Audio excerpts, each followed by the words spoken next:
Well, it's already an explosive afternoon. Dominic Cummings has launched a scathing attack on the government's record during the COVID-19 pandemic as he appeared today before the inquiry. Yes, calling the Cabinet Office a bomb site, remarking that important decisions were taken away from Cabinet and that the government was a mix of the wrong people in the wrong jobs. Strong stuff. The former chief advisor pulled no punches as he unloaded on Boris Johnson's tenure as Prime Minister. But should we take it with a pinch of salt? Let's ask Deputy Political Editor Tom Harwood, who is outside the inquiry and has been listening very carefully to what was said. As I said there, Tom, what have we learned, and should we take Dominic Cummings' testimony with a pinch of salt? Honestly, there were sharp intakes of breaths from other journalists just inside moments ago as the COVID lawyer read out the words F-pigs and C-words to describe Dominic Cummings' descriptions of senior government ministers. He was asked, was that a particularly productive thing to do? And Dominic Cummings replied, saying that it reflected the general sentiment of many people in government, the disdain that he had for many sitting around the cabinet table, and indeed many senior civil servants as well were in for his ire, particularly those running the Cabinet Office, a body within government that Dominic Cummings described as a dumpster fire and a bomb site. It seemed there were very few areas of the mechanisms of government that Dominic Cummings would say were working, frankly, through the summer of 2019 and into 2020, describing how he attempted to promote certain people he viewed as able and, frankly, remove people he thought were unable. But in the structure of everything as well, Dominic Cummings saying that this was simply a structure of government that did not work. And Tom, another revelation that came out was a culture of classifying everything to hide mistakes and scrutiny. The notion that cabinet minutes weren't even kept in some of the most important meetings in recent British history. So therefore, the accountability afterwards is complete and utter bedlam, isn't it?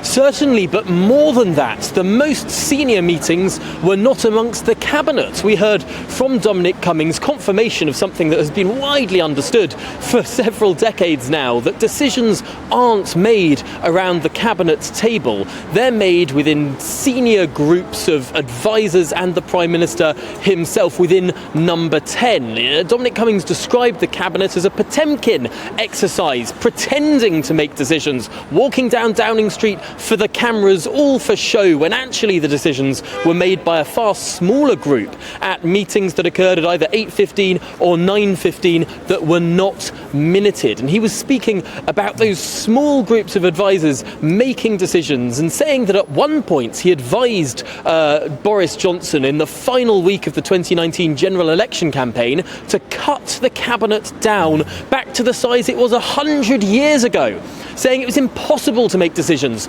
with a group of 25 or 30 people sitting around that cabinet table, impossible to make those decisions or have constructive conversations without it leaking. He also was deeply critical of Boris Johnson's ability to chair those cabinet discussions, almost referring to the cabinet as something that was useless and for show, again pointing to much smaller meetings of people that most people would never have heard of, making the crucial decisions that affect our lives.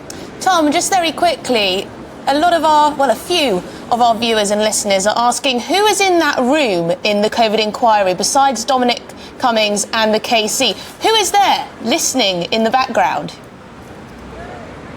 Well, I'm up in a press room that's slightly different from the actual room in which everything is happening. In the press room, we've got a transcript that the stenographers are rapidly typing out and some other resources. But in the room, only a small handful of 4 journalists can sit at any one time. And once you leave, if you're in there, you can't then go back in until there's a break. And of course, there are these periodic breaks. We're in one now. Things are returning at 1:45.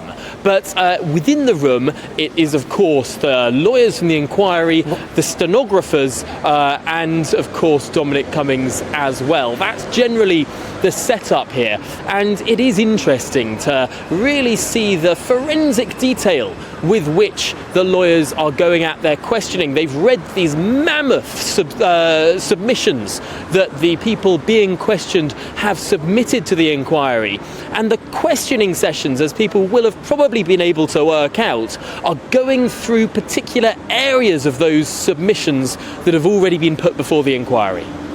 And Tom, as well as criticising the size of the cabinet, Dominic Cummings was criticising the usefulness at all. He was saying here the cabinet secretary was 100 times more powerful than anybody other than the Prime Minister, putting into view the very serious notion that in our darkest hours of lockdowns, the people in charge of the country, they weren't even elected. They were unelected bureaucrats.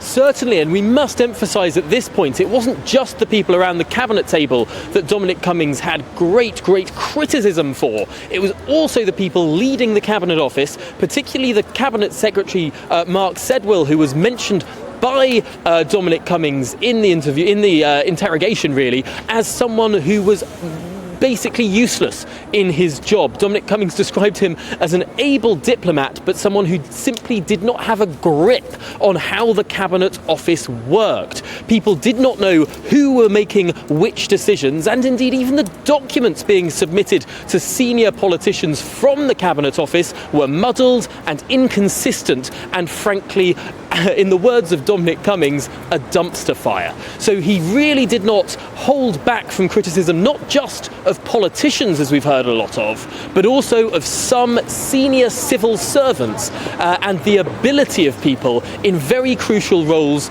Many of those roles, as Dominic Cummings described, many of those civil servants, many times, 10 times, 100 times more powerful than the cabinet ministers that we may well know the names of at home.